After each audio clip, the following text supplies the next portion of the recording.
আপনি কি জানেন কিছু জায়গায় হাসি আপনার ঈমানের ক্ষতি করতে পারে।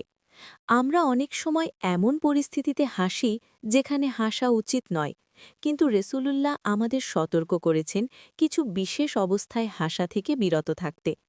আজকের ভিডিওতে জানব ৬টি জায়গা যেখানে হাসা উচিত নয়। ভিডিওটি শেষ পর্যন্ত দেখুন, কারণ শেষের জায়গাটি আমাদের সবার জন্য গুরুত্বপূর্ণ। জানাজার সময় হাসা। মৃত্যু স্মরণ করার সময় হাসাহাসি করা হৃদয়ের কঠোরতার লক্ষণ। রাসূলুল্লাহ কবরস্থান সফরের সময় নীরব ও চিন্তামগ্ন থাকতেন। মৃত্যু আমাদের সবার জন্য, তাই জানাজায় অংশ নিয়ে হাসা অনুচিত। ২. কুরআন তিলাওয়াতের সময় হাসা।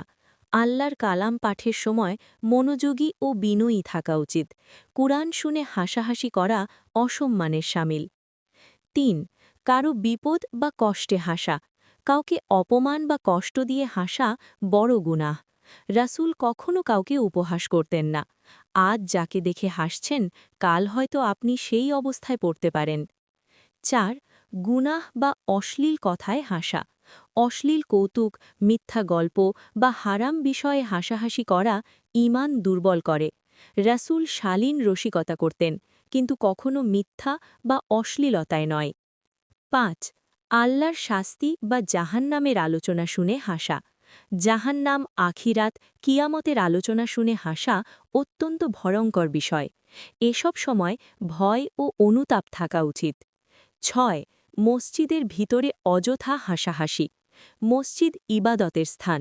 উচ্চস্বরে হাসাহাসি মসজিদের আদবের পরিপন্থী। এখানে মনে রাখতে হবে, ইসলাম হাসি নিষিদ্ধ করেনি। রাসূলুল্লাহ নিজেও হাসতেন, তবে তিনি অট্টহাসি করতেন না, মুচকি হাসতেন। অতএব সংযত হাসি সুন্নাহ, কিন্তু অযথা ও অনুচিত স্থানে হাসা পরিহার করা উচিত।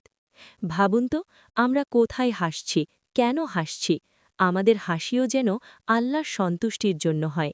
আজ থেকেই সিদ্ধান্ত নিন, হাসব, কিন্তু সীমার মধ্যে।